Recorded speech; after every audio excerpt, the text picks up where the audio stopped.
Queridos, com muita alegria, eu saúdo a todos os presentes com a paz do Senhor. Eu quero ler o texto para trazer-lhes uma mensagem estimulativa com base no tema proposto. E quero ler na carta de Paulo aos Romanos, capítulo 8, versículos 31 a 35.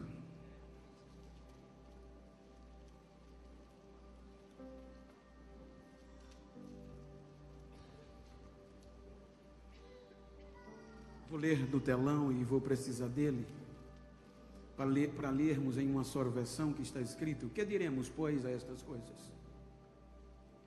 Se Deus é por nós, quem será contra nós? Aquele que nem mesmo a seu próprio filho poupou, antes o entregou por todos nós, como não nos dará também com ele todas as coisas?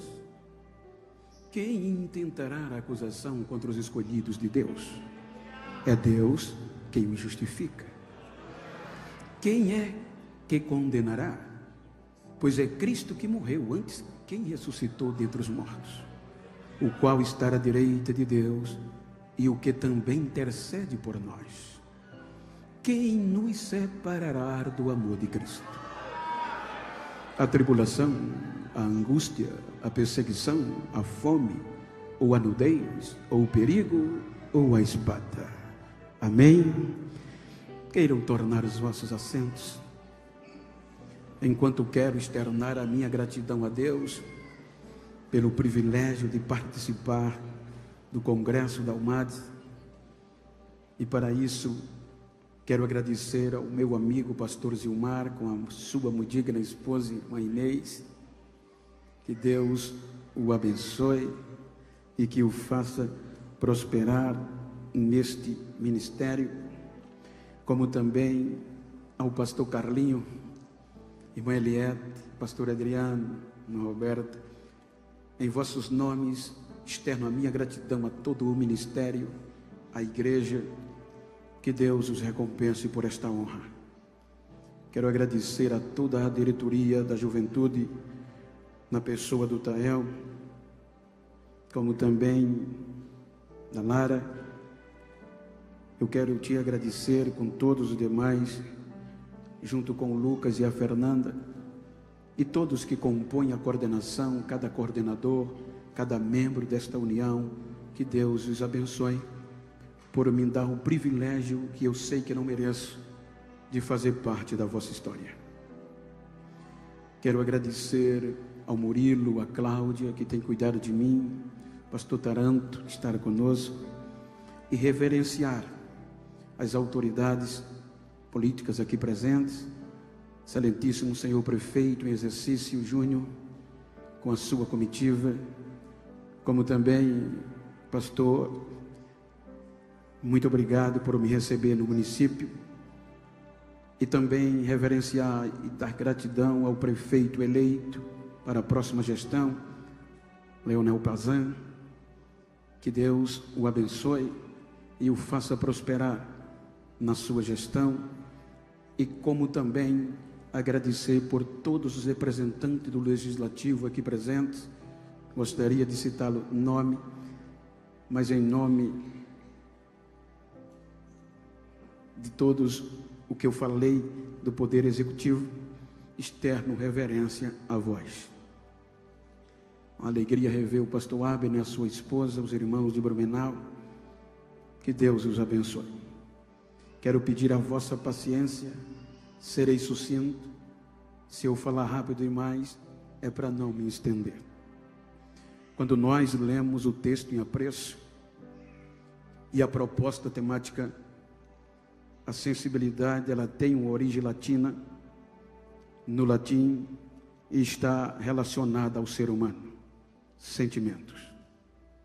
Quando nós analisamos a história bíblica, eu quero tomar por base, com base na carta que Paulo usa, e a carta de Paulo aos Romanos, ela é uma peça jurídica que mostra aos gentios o que foi adquirido o retorno desta sensibilidade que havia sido interrompida.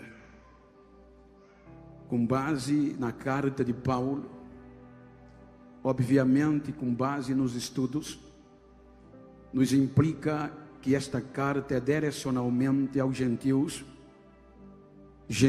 que estavam habitando na capital do Império Romano, debaixo de perseguição e tendo a sua maioria escrava. Quando o Evangelho chega em Roma, ele chega por meio dos religiosos judeus que estavam no dia do Pentecoste. E eles chegaram em Roma divulgando o Evangelho da nova vida, falando de um relacionamento novo com Deus. E esta proposta agregou escravos, livres e gentios que não faziam parte da linhagem abraâmica. Mas está escrito em Atos 18 que por volta dos anos 49 depois de Cristo, este nome Jesus estava tão ovacionado, tão adorado em Roma, que o imperador Cláudio deu uma ordem que todos os judeus deixassem Roma. Isso implica dizer 49 anos depois de Cristo, que só fica em Roma os gentios, que tinham agora tudo para desistir da fé, por conta da dureza do império, da imposição. Mas eles não desistem.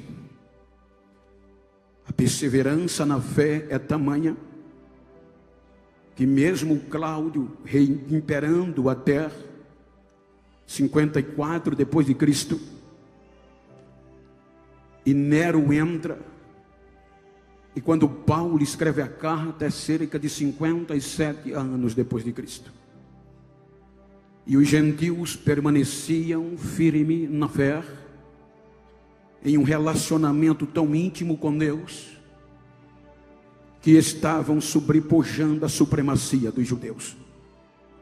Então o apóstolo Paulo escreve, se alegrando por isso, sabendo e reconhecendo que a fé dos gentios estava sendo conhecida em todo o mundo, pois eles não desistiram mediante as circunstâncias. E Paulo mostra que havia um desejo intrínseco de ir a Roma pregar este evangelho. Então Paulo vai os motivando e mostrando a ele o feito de Cristo, como a graça que começa no capítulo 6 eliminou o império do pecado. E no capítulo 7, ele fala das primícias de um novo relacionamento sensível com o Espírito Santo. E no capítulo 8, ele trata-se de um cântico de vitória mediante a uma audiência decisiva. Observem que Paulo está falando de um julgamento que tinha tudo para ser o fim, por conta das probabilidades. Quando nós analisamos, me permita contextualizar a Bíblia, quando nós olhamos uma brecha na eternidade, quando Deus usa o capítulo 28 do livro de Ezequiel, ele mostra que antes de nós, seres humanos, a terra era habitada por seres angelicais, que não era necessário serem sensíveis, porque está falando de sentimento, mas já habitava neles, porque o dever da terra era adorar a Deus e sempre foi. E para isso tem que ter um relacionamento íntimo representado por alguém. Capítulo 28 de Ezequiel, o versículo 13, 14 e 15, lendo as partes primeiras, põe por favor, para dar sentido o que eu quero dizer, e como é complexo. Ezequiel 28, 13, quando Deus mostra a Ezequiel um princípio da quebra do relacionamento. Está escrito: a beleza de Lúcifer estivessem no Éden, jardim de Deus. De toda a pedra preciosa era a tua cobertura. Cerca de 10 pedras preciosas, ou precisamente, estavam explícita, visível na veste de Lúcifer. Versículo 14: tu eras o querubim ungido para cobrir, e te estabeleci no monte santo de Deus. Estavas no meio das pedras afogueadas, andava. Versículo 15: perfeito eras nos teus caminhos, desde o dia em que foste criado, até que se achou iniquidade em ti. Então Lúcifer era o anjo de luz, que foi criado como um sacerdote, porque no contexto há uma liturgia entre os anjos de adoração. Lúcifer era o único anjo que pegava a sensibilidade da terra produzida pelos anjos, e por estes sentimentos de adorador levava a Deus. Só ele tinha acesso ao Monte Santo, pois ele era perfeito. Então todo o contexto de relacionamento da terra, ele guardava no seu coração por ser perfeito, subia cotidianamente, chegava no Monte Santo de Deus, abria o coração. Quando ele abria o coração vindo da terra, saía a adoração. E no contexto erudito, a adoração era simplesmente a voz da terra pelos anjos, diante do Criador. Tu és digno de honra, tu és digno de glória, tu és digno de louvor, tu és digno de riqueza, tu és digno de sabedoria. E todos dos céus diziam amém. Então esta glória era cotidianamente. Havia um sentimento de adoração que só os anjos tinham. Porém, esta glória ensoberbeceu o coração de Lúcifer. E como havia um contexto litúrgico, por exemplo, Camboriú, estamos em um templo sede, em um templo que representa este município, e ligado a ele tem cerca de 30 e poucas congregações, ou aproximado. Então 40 cada mês ou bienalmente vem a este templo representantes de cada congregação, que no original é santuário. Independente do tamanho, santuário é lugar de relacionamento com Deus, lugar de adoração. Então hoje estão os jovens partindo do pressuposto de 40 congregações, mas há uma reunião mensal ou bienal que vem os seus representantes dizer da justificativa ao pastor daqui acerca dos seus santuários que eles são responsáveis. Então Lúcifer, ele era o único que todos os dirigentes, representantes dos santuários antes de nós, prestavam conta a ele, e ele levava tudo a Deus.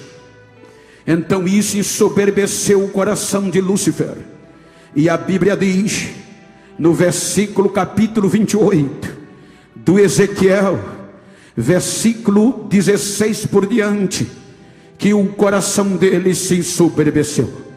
A partir do versículo 17, ele começa uma negociação, ou seja, elevou-se o teu coração por causa da tua formosura, corrompeste a tua sabedoria por causa do teu resplendor. Por terra te lancei, diante dos reis te pus, porque para que olhem para ti.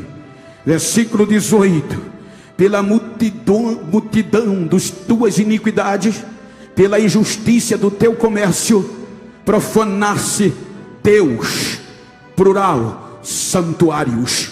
Então, dentro de um contexto jurídico, veja de adoração, que Deus dá o poder.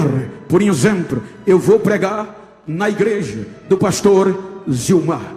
Então, todas as 40 congregações é tida como dele, porque ele vai responder por elas.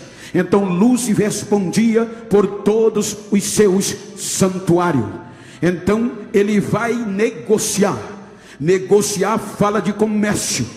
A sua beleza o elevou, e ele procura os 40 anjos responsáveis pelos santuários e vai tentar coibi-los e dizer-lhes, prometer injustiçamente, porque a glória não pertence a ele. Ele vai querer que a glória seja para ele agora, e não mais subir para relacionar a terra com Deus. Ele é injusto, e ele é tão sagaz que ele consegue contaminar uma terça parte, ou seja, uma terça parte dos santuários. Ele consegue ludibriar e tomar para si. Quando ele já tinha 33% de Cora, ele coloca no coração: agora eu vou subir, não mais para me relacionar, mas vou ser igual ao Altíssimo.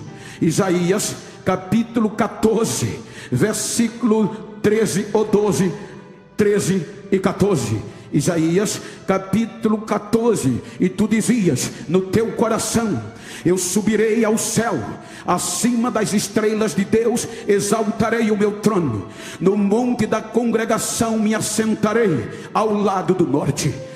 Subirei sobre as alturas dos céus e serei semelhante ao Altíssimo. Então ele agora não vai mais subir na proposta da sensibilidade. Ele agora se torna insensível, e a insensibilidade vai tirar-lhe o direito. Quando ele sobe, Deus já o esperava, e Deus diz: tu eras perfeito desde o dia em que te criei, mas iniquidade foi achada em ti. Então eu te atirarei à terra, envergonhado, para que todos te vejam. Então vejam que agora Lúcifer já entra em um julgamento imediato, ele e a terça parte que se contaminou. Quando nós vamos para o livro de Judas, capítulo 1, versículo 6, você vai ver que o julgamento não tem ampla defesa. Deus não dá direito ao contraditório, nem o devido processo legal aos anjos, porque está escrito: e aos anjos que não guardaram o seu principado, mas deixaram a sua própria habitação, reservou Deus na escuridão e em prisão eterna, até ao juízo final daquele grande dia. Então eles foram julgados sem direito a habeas corpus, sem direito à apelação, sem direito ao contraditório, sem direito à ampla defesa. Foi o juiz soberano que os julgou e os prendeu. Os 2 terços da terra são tirados da terra e voltam a Deus, os que não se contaminaram. Capítulo vai nos dizer a Bíblia que agora a sanção vem. O impacto do julgamento deteriorou a terra. As pedras afogueadas, brilhante e formosa, sai da superfície e adentra no subsolo. Como sentença, as águas vêm e cobrem o único lugar geográfico de relacionamento com Deus, o Éden de Lúcifer. Ou seja, agora as águas predominam sobre a terra, e acima das águas as trevas prevalecem e o abismo se estabelece. A terra fica sem forma, a terra fica vazia, não há mais relacionamento entre Deus e a terra, porque a insensibilidade de Lúcifer contaminou uma terça parte dos anjos e coibiu-os. A terra se torna obsoleta. O tempo passa, então Deus vai querer se relacionar com a terra de novo, e vem o Gênesis. No princípio criou Deus os céus e a terra, ponto final. Então, se tem ponto, vamos mudar de assunto. Aí o seguinte diz o que acontecia: e a terra era sem forma e vazia, ou seja, deteriorada, sem adoração, sem adorador, sem seres habitáveis. Então Deus vai começar um processo excepcional. Ele diz: haja luz, as trevas se afastam, e chama as trevas de noite e a luz de dia. Ele dá ordem às águas, se afastem e se juntem em um só lugar. As águas se afastam e a terra surge de novo, o lugar de adoração. Então, sendo assim, ele chama as águas de mares e a poção seca de terra. Ele vai trabalhar em colocá-la no ponto certo, trabalhando na fauna e na flora. Vai preparar, e no capítulo 1, versículo 26, vai criar ao ápice da sua criação, dotado de sensibilidade. É por isso que no capítulo 33 de Jó, Eliú diz o seguinte: o Espírito de Deus me fez, porque é o Espírito que nos liga a Ele. A sensibilidade agora é pelo Espírito. Você pode ver que acima das águas, na beira do abismo, o Espírito prevalecia sobre a face das águas. Na minha linguagem, a treva prevalecia, o abismo estava presente, mas o Espírito dizia: ainda vai ter adorador neste planeta, ainda vai ter sensibilidade nesta terra. Aí Deus diz: façamos o homem à nossa imagem e semelhança. O único ser que vai ser dotado da sensibilidade. No nosso vocabulário, a sensibilidade nos torna humano e a insensibilidade desumana. Aí diz Jó 33:4 que o Espírito nos fez, e alguns eruditos dizem que Ele nos fez tão perfeito que Ele disse: eu vou ligar Ele ao Criador e vou morar dentro dele, porque sem essa sensibilidade não se chega a Deus. O Espírito de Deus me fez, está pronto, e o Todo-Poderoso veio, soprou nas nossas narinas e nos fez alma vivente.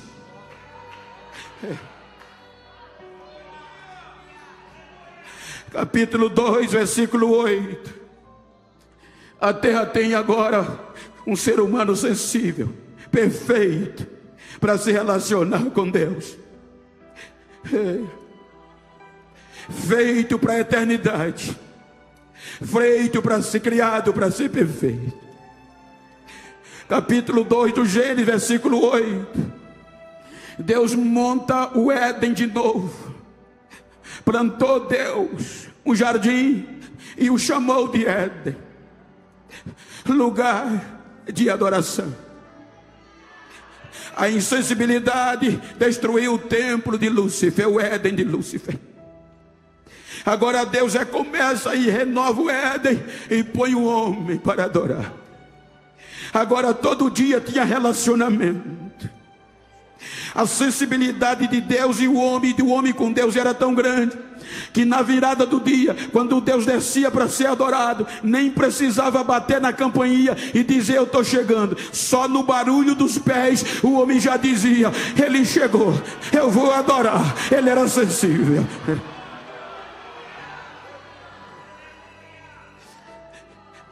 Capítulo 3. Lúcifer entra no jardim e faz uma pergunta a Eva. Foi assim que Deus disse que de nenhuma árvore do jardim vocês podem comer? Ela disse: ele disse que de todas podemos comer, exceto uma, porque no dia que comermos, morreremos, nos tornaremos insensíveis. Aí ele diz: não é verdade, é que Deus sabe que no dia que vocês comer vão ser iguais a Ele. E qual foi o crime que o tornou insensível? Princípio de igualdade. Ele joga e foge, sai de cena, você não vê mais. Aqui entra as 7 testemunhas que nós lemos em Romanos 8:35. Veja que Paulo apresenta 7 testemunhas de acusação, porque num processo jurídico as testemunhas não pertencem às partes, mas ao juiz. Ele cita e vai embora, e aquilo que é proibido se torna desejável e se torna perigo.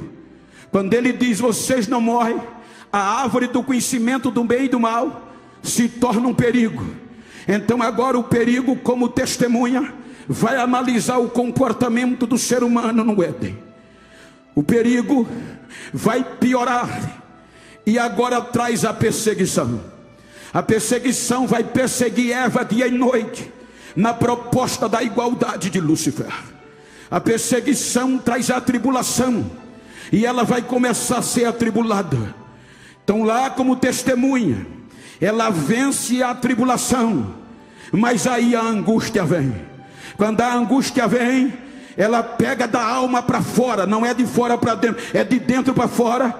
E a angústia deixa ela apavorada, e ela vai ao marido e abre o coração, porque a angústia traz a fome. E diz a Adão: a serpente falou que se nós comermos não morreremos, mas seremos iguais a Deus. Então vem a fome, e ela conquista Adão. Ambos vão para a árvore, e a fome é trazida pela angústia. A fome coloca eles de frente do fruto. Ela come o fruto e nada acontece. Ela olha para Adão e diz: está vendo que a serpente tinha razão? E dá a ele, e ele come. Quando ele come, a nudez entra, se tornam nu, e a nudez joga eles escondidos detrás das árvores. Quando eles estão nu, 6 testemunhas. Aí os passos do Criador entram no Éden. E quando entra no Éden, não há mais relacionamento. E ele pergunta: Adão, aonde você está? Ele grita: ó Senhor, estou escondido. Ora, quem te mostrou que está? Por que tu estás escondido? Porque eu estou nu. Quem te mostrou que estava nu? É aqui que teologicamente, me permita os doutores, parece um contraponto. Por quê? Se Deus é onisciente, Ele sabe de tudo antes que aconteça. E porque Ele vem perguntando, questionando, como quem não sabe de nada, é que aqui o ser humano é o único ser que vai ter o direito do processo legal em Deus. Eu não posso acusá-lo, não posso condená-los sem dar direito à ampla defesa e o contraditório. Eles têm que ter o direito de um processo de defesa. Aí Deus dará a ele: quem te mostrou que estava nu? Ele não se justifica, mas transmite a culpa para a mulher. Deus vai para a mulher e diz: o que tu fizeste? Ela diz: a serpente me enganou. Aí a serpente já está condenada. Aí a espada vem, e a espada é a condenação e a morte.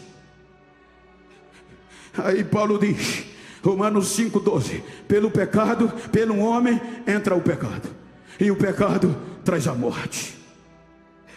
Agora o homem se torna insensível, e sendo insensível vai ser julgado. As 7 testemunhas testemunham, e todas as 7 os condenam como culpados.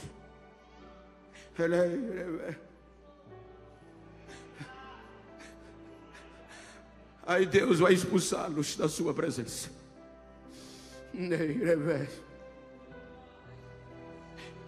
A acusação agora tem força. O pecado e a morte fortalece o inferno de Lúcifer. Quando eles já cantavam vitória na primeira audiência, porque já havia uma jurisprudência, o mesmo juiz já havia feito um julgamento sem devido processo legal com os anjos, e não deu direito de defesa, e era o mesmo crime. Então agora tudo era para acabar ali. Mas quando a acusação pensava que Deus ia desistir de nós. Como juiz supremo, Ele protela o julgamento e traz o recurso para nos justificar, a graça. A graça não deixa Ele nos destruir. Ele protela o julgamento, mas a insensibilidade corrompe o Éden e é fechado, destituído da glória de Deus, sem ter direito a adorar. Insensíveis vão sofrer as consequências do pecado. Capítulo 6 do Gênesis. O pecado degradeia todos os seres humanos, a ponto que a epígrafe diz: degradação geral do gênero humano. Aí a acusação provoca o Supremo Juiz, que precisa de uma segunda audiência, pois eles vencem em todas as instâncias. Capítulo 6, Deus desce, e quando ouve as 7 testemunhas, Ele vê que o coração do homem era má em todos os seus desígnios, porque os testemunhos das 7 acusações já separaram, e agora vão separar Adão e Eva, e vão separar a sua geração. A insensibilidade.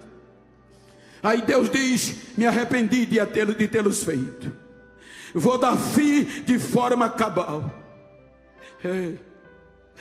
E assina a sentença: destruição total do gênero humano, pela insensibilidade. Na segunda audiência, quando o inferno dizia: agora acabou, aí a graça vem de novo, e Noé acha graça aos olhos de Deus. A graça é um recurso imerecido. Aí Noé acha graça aos olhos de Deus. Aí Deus diz: eu não posso perder este relacionamento, eu vou cumprir a sentença, mas 8 almas eu vou preservar. Capítulo 7, o dilúvio vem. A diferença de Lúcifer para Adão, a diferença de Adão para Noé. Veja que a sentença traz o princípio original da terra. As águas cobrem toda a terra de novo, e a terra é inundada novamente. Só que agora você não vê mais trevas, você não vê mais abismo, porque dentro de um barco chamado arca, fora da terra, a deriva na face das águas, tem um barco sem piloto, sem vela, sem remo, no controle do Criador. E lá dentro tinha 8 almas, preservadas pela graça, para a sensibilidade. E aonde tem crente sensível, tem adoração. E aonde tem adoração, as trevas não vêm e não vem abismo, porque tem adorador.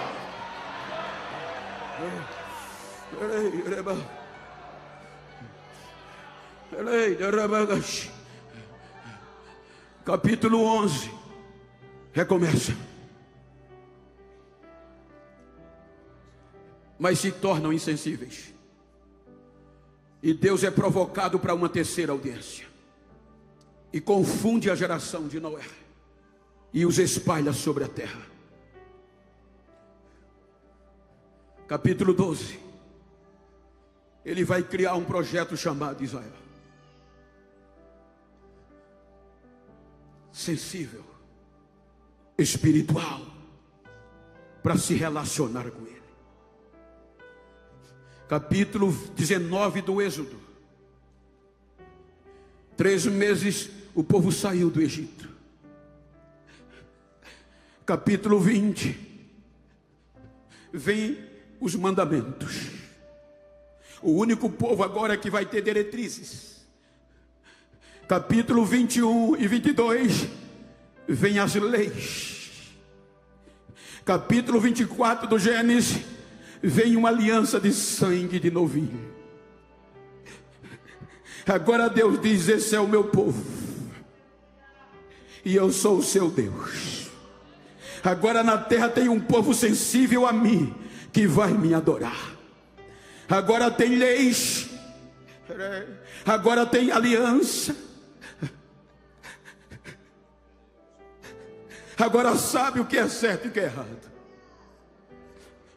Deus lhe dá reis, Deus lhe dá sacerdotes, Deus lhe dá profetas.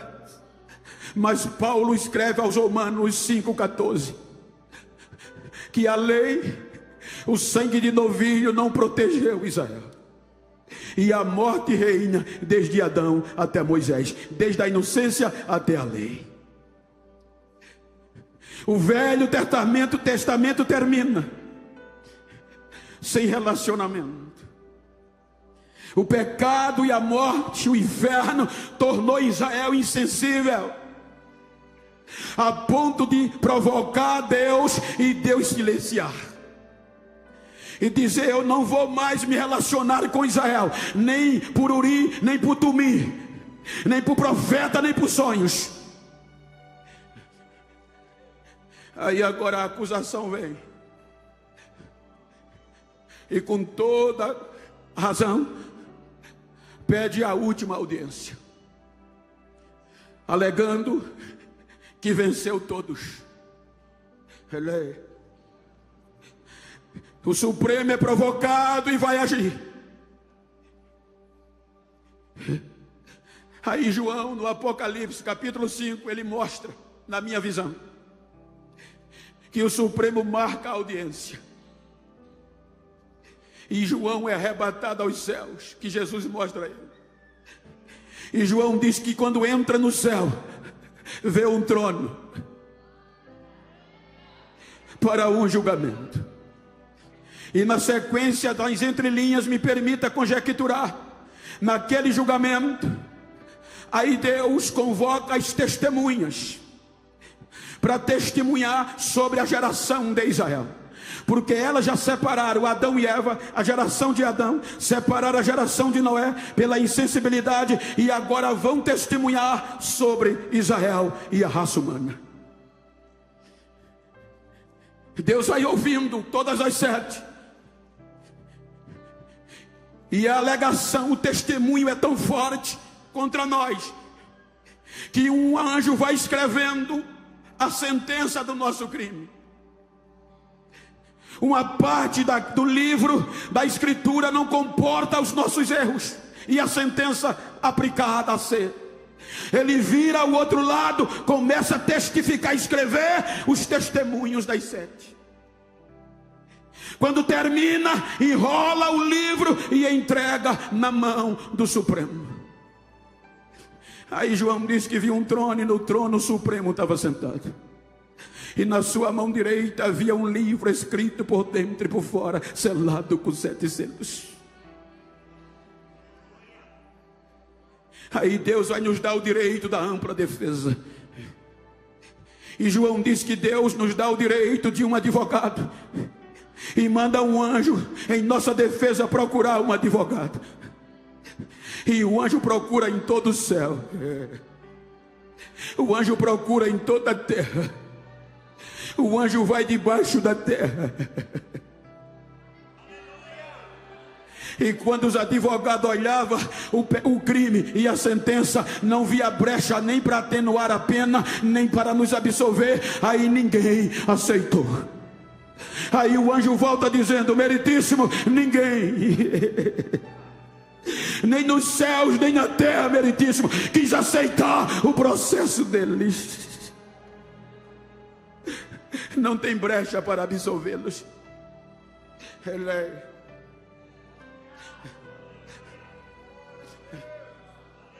A insensibilidade, a gente não teria mais oportunidade.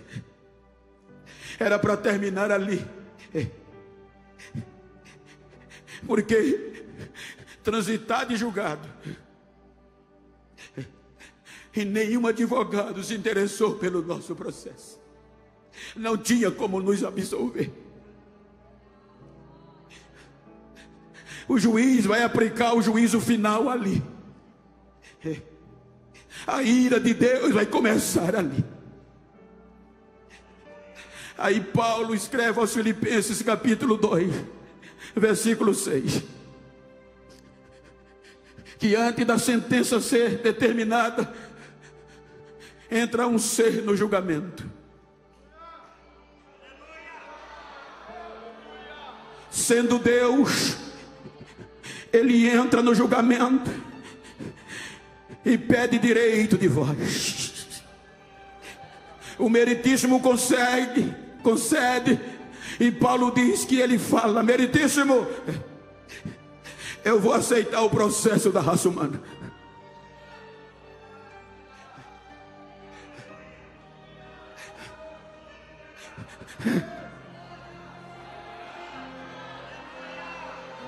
Eu vou defendê-los e vou advogar, meritíssimo. O meritíssimo fica alegre, mas aí a acusação alega impedimento jurídico. A acusação olha para o meritíssimo e diz: meritíssimo, é inconstitucional. As prerrogativas dele impedem dele aceitar o processo. Quais são as prerrogativas dele? Aí a acusação vai ter que dizer: todas as coisas foram feitas por ele, sem ele nada do que foi feito se fez. Ele é o alfa, ele é o ômega, ele é o princípio, ele é o fim. Ele é pai da eternidade, ele é príncipe da paz, ele é rei, ele é glorioso, ele é Deus. As suas prerrogativas o impedem.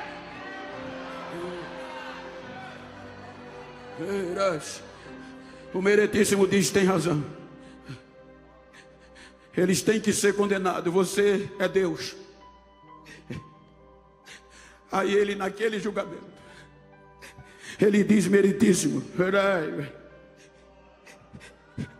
por amor a eles, eu não vou usar o sentimento de ser Deus. Eu vou me aniquilar, eu vou abrir mão das minhas prerrogativas. Eu não vou usar o direito de ser Deus. Eu vou descer, vou me tornar um deles e vou aceitar o processo. Aleluia, aleluia.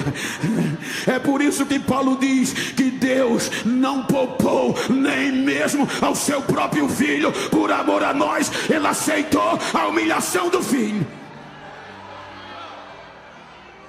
Eu acho lindo a rolar do processo, porque até aqui João chorava muito. E você sabe, se eu perguntar qual era o motivo que João chorava, porque nenhum advogado quis nos defender.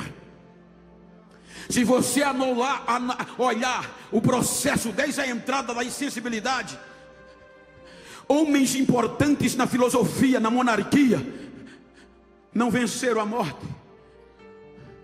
Quando você vai para a Bíblia, o processo rola por anos, e o Supremo protelando, e a morte vencendo.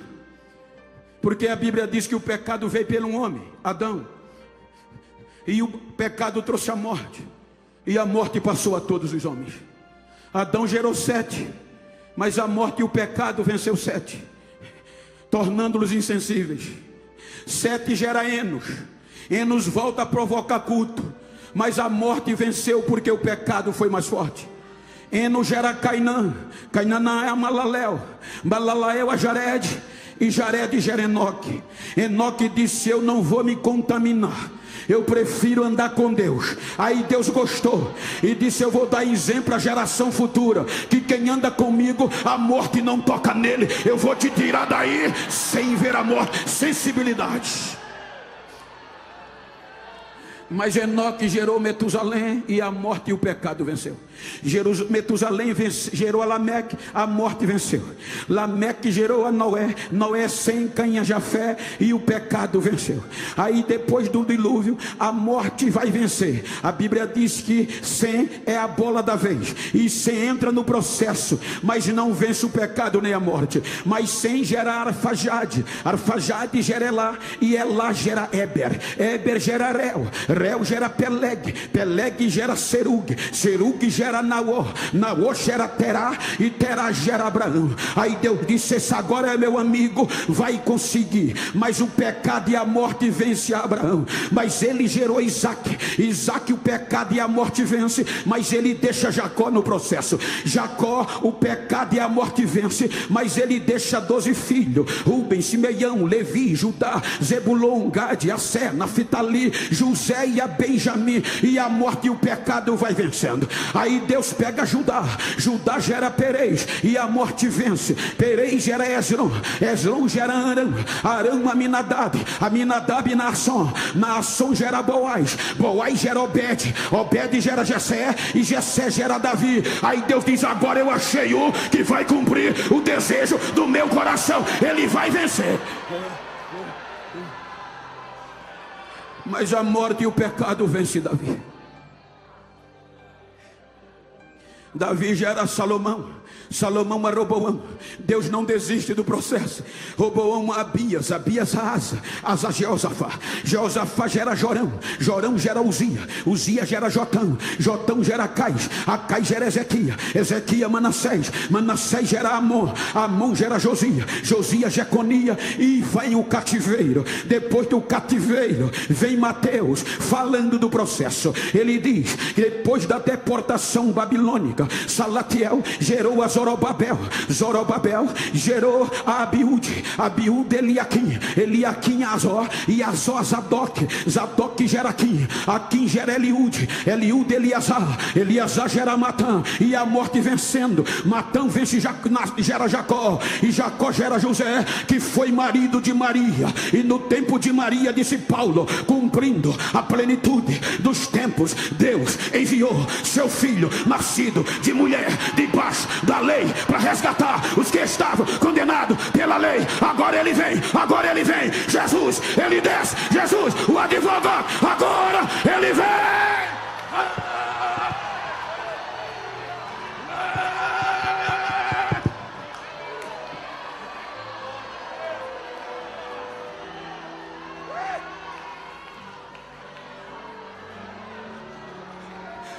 Se humilhou, deixou suas prerrogativas, pois a insensibilidade pelos testemunhos das 7 testemunhas afastaram todos de Deus. 30%, 90% da sua vida se prepara para o processo. 10%, 3 anos ele debruça no processo. Quando ele aceita e debruça no processo, a primeira testemunha que vem é a fome, que conseguiu enganar Eva e Adão. Pelo Espírito ele vai para o deserto, 40 dias e noites, sem comer e sem beber. O promotor de acusação chega.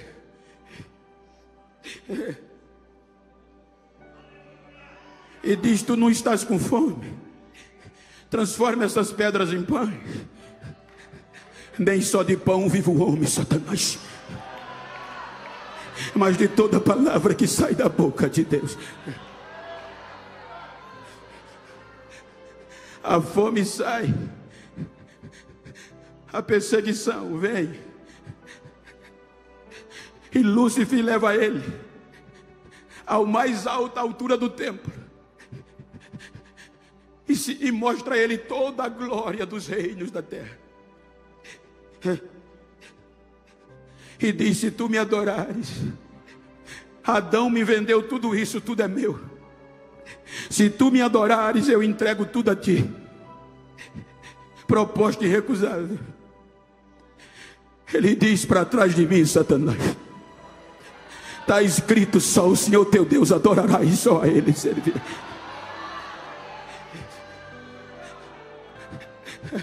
O perigo vem e não consegue dominá-lo. Que homem é este? O perigo sai e vem a angústia. A angústia diz: eu já fiz todos desistir e afastei. E agora eu disse que a angústia pega de dentro para fora. E é a primeira vez que ele pede ajuda em oração. Vamos orar comigo, que a minha alma está angustiada até a morte. A angústia disse: eu vou separá-lo de Deus. Eruditos dizem que o sual e a Bíblia transformou-se em gota de sangue.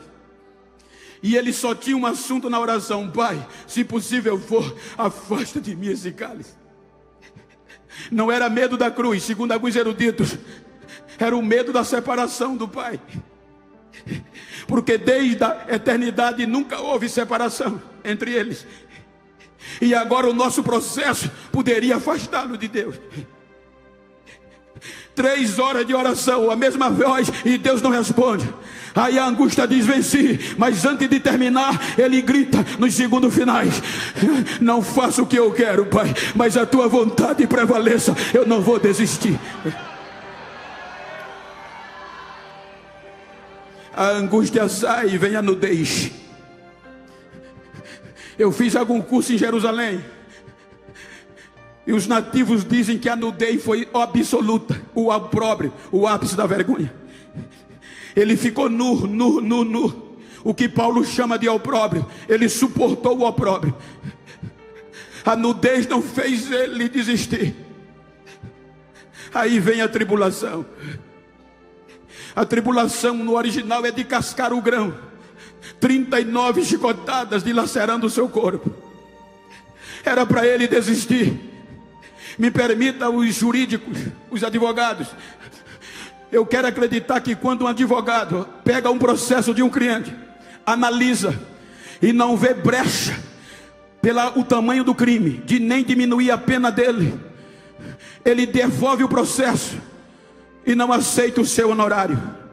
Então a tribulação mostra a ele que não tem nem como diminuir a pena, era melhor devolver o processo.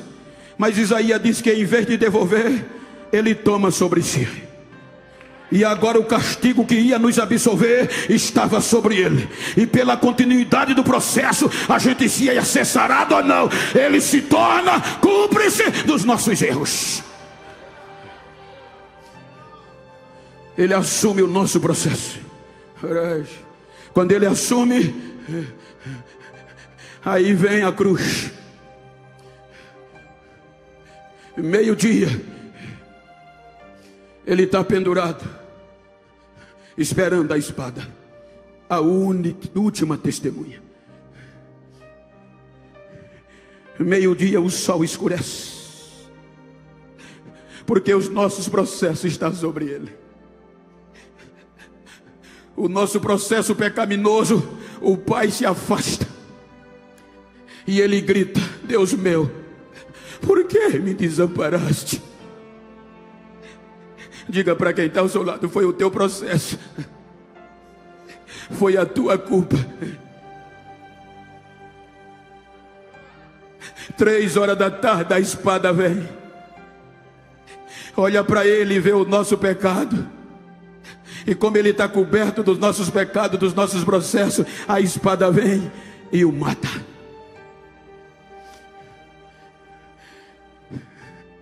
Na ciência tem uma matéria que mostra isso, e eu gosto de falar, chamada autólise. Ela mostra o poder da morte sobre nós, por conta do pecado. Porque o poder da morte é o pecado. O salário da morte é o pecado. O salário do pecado é a morte. Se eu morrer aqui agora, nem todas as células morrem no meu sangue. Aí a morte vem com a decomposição. A decomposição rastreia eu do pé à cabeça, vê engano, vê mentira, vê pecado. Ela entra para quê? Para esfriar o sangue e matar as últimas células. Ela tem até 12 horas para me esfriar e me tornar pálido. Com 13 horas eu já estou frio e pálido. Ela sai, entra a putrefação. Já que não tem células mortas, vivas por causa do pecado, a putrefação entra, mata todo, destrói tudo de dentro por mim. Ela tem até 24 horas para me apodrecer. Com 24 horas eu estou podre. Ela sai e vem a colonização. Fui sepultado. a colonização, os insetos se apropriam do meu cadáver, vão se alimentar da minha carne e vai me destruir. Meio-dia Jesus morre, 3 horas da tarde, 6 horas ele está sepultado, 3 horas depois, aí a morte diz, venci mais um, aí desce no túmulo. Quando desce no túmulo, já 3 horas, o sangue estava quente, a pele estava aquecida, não estava pálida, mas ela diz, a decomposição tem 12 horas, que é o primeiro dia no calendário judaico. No final do primeiro dia, ela entra no túmulo. Quando ela entra, o sangue estava aquecido e a pele dele estava rosada, porque a Bíblia diz que os nossos pecados ficaram na cruz, o processo terminou na cruz. Quando ele é sepultado, já é o advogado santo, vencedor e glorioso.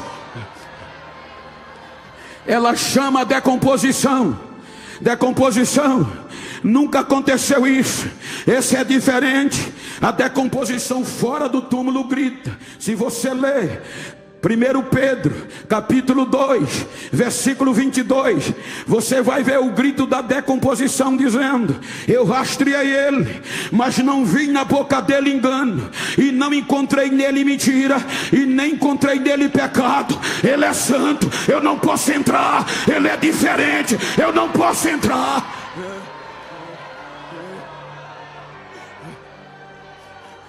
Segundo dia, a putrefação não vem.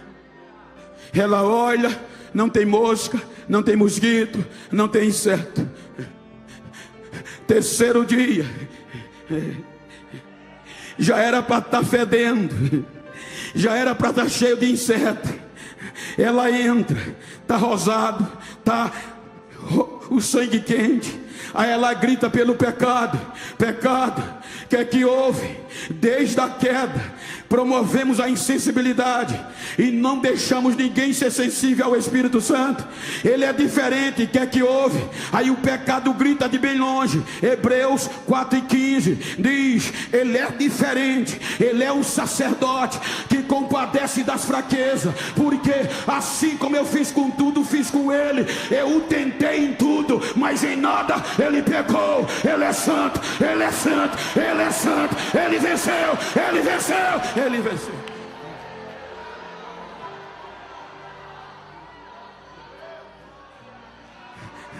Quando o pecado se rende, já tinha acontecido 4 fenômenos. O véu se rasgou. Agora não vai ter mais restrição.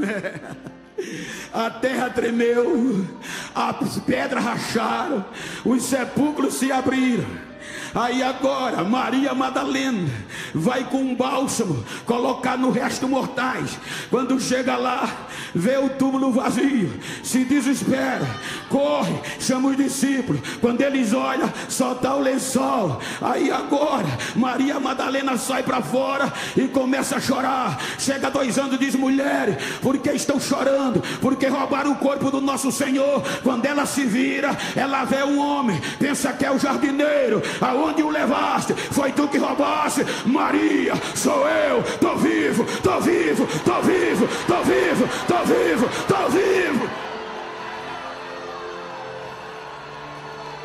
Ei, pentecostal, ei, sensível, balança esse sensível que está do teu lado aí, sacode ele e diga: levante a cabeça. Ninguém agora proíbe mais a gente de adorar. Ele está vivo, diga: ele está vivo, ele está vivo, ele está vivo, ele está vivo.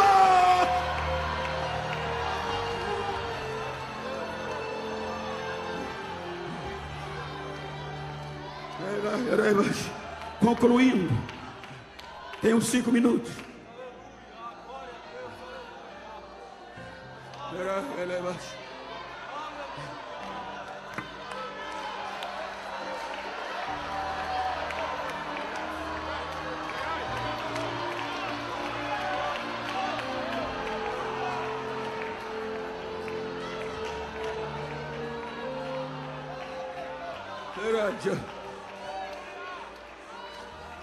Olha que coisa linda. Por isso que tem o Salmo 24. Davi era guerreiro. Na antiguidade, quando um guerreiro forte vencia o mais fraco, ele descia, tomava a coroa do perdedor, o poder, tomava os despojos, e o mensageiro já pegava a montaria e corria para a cidade do rei vencedor, gritando: alargue os portões, levante os portões, porque por mais alto e largo que fosse, não cabia a glória de um rei vencedor. Aí a Bíblia diz que ele venceu. Ele desce à mais baixa profundeza da terra, toma o poder da morte e do inferno, prega as almas, toma os despojos e diz: agora quem está em mim não vem mais para cá, o caminho agora é para cima, agora o Éden vai ser reaberto de uma vez por todas. Terceiro dia, ressuscitou, reúne a igreja, estimula e vai voltar para o Pai.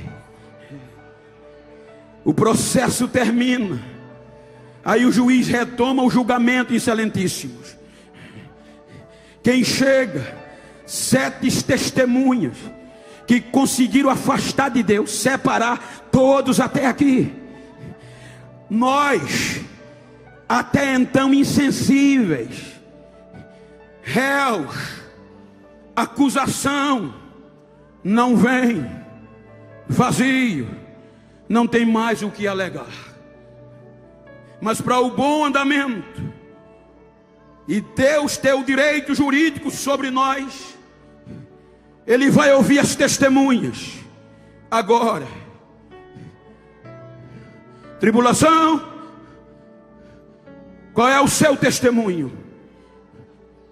Inocente, meritíssimo. Perseguição, inocente. Perigo, inocente, meritíssimo. Fome, inocente. Já era a maioria.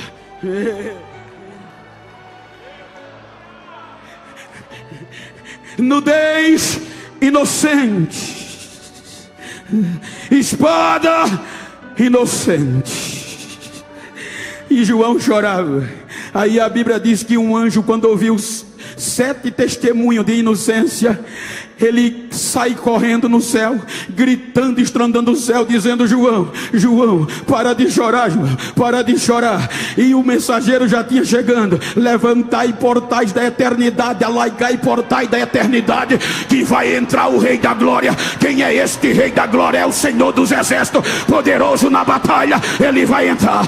Aí João diz, quando olha, aí o anjo diz: eis o leão da tribo de Judá, a raiz de Davi, ele venceu, ele é digno de tomar o livro, de desatar o selo e de o ler. Ele foi morto, mas reviveu, e com seu sangue ele comprou para Deus povo, língua, tribo, raça e nação, e os 6 adoradores, sacerdote. Não tem mais véu, agora vai ter adoração eterna, vai ter adoração. Cadê os adoradores? Cadê os adoradores? Comprados e sensíveis.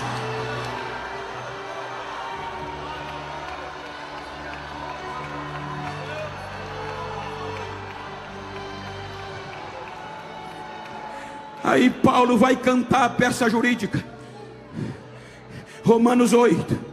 Portanto agora, olha para quem está ao teu lado, diga: portanto agora, nenhuma condenação a mais para quem está em Cristo Jesus, que não anda segundo a carne, mas segundo o Espírito de vida. Porque o Espírito de vida em Cristo Jesus me livrou, te livrou da lei, do pecado e da morte. Eu estou livre, eu estou livre, eu estou livre, conduzidos pelo Espírito. Me livrou, me livrou.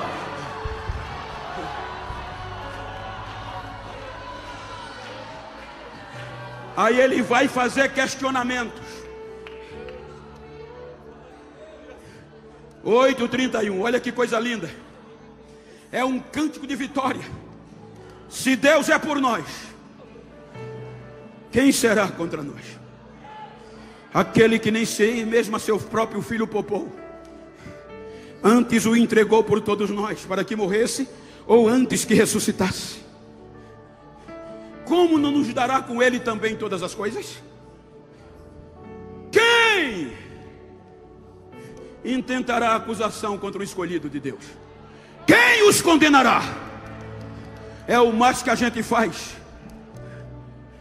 criticar, condenar um ao outro. Mas olha para quem está ao teu lado e diga: me perdoa. Mas fala firme: me perdoa. Se eu te critiquei, se eu te condenei, se eu te acusei, era porque eu não sabia que tu era tão importante assim. Bata no peito e diga: eu sou. Foi Deus que disse que eu sou inocente. Ponto. Aí ele tira a onda. Quem nos separará do amor de Deus? Quem? A tribulação, a perseguição, o perigo, a angústia, a nudez, a fome, a espada? Não, somos entregue à morte todos os dias por amor a ti. Mas sou certo que em todas essas coisas somos mais que vencedores, porque eu tenho certeza que nem a morte, nem a vida, nem os anjos, nem os principados, nem as potestades, nem o futuro, nem o passado, nem o presente, nenhuma outra criatura vai nos afastar do amor de Deus que está em Cristo Jesus nosso Senhor. Nada quebra mais, nada separa mais. O céu te adora, a glória, pois ressuscitaste e está. Fica de pé, por favor. Adora.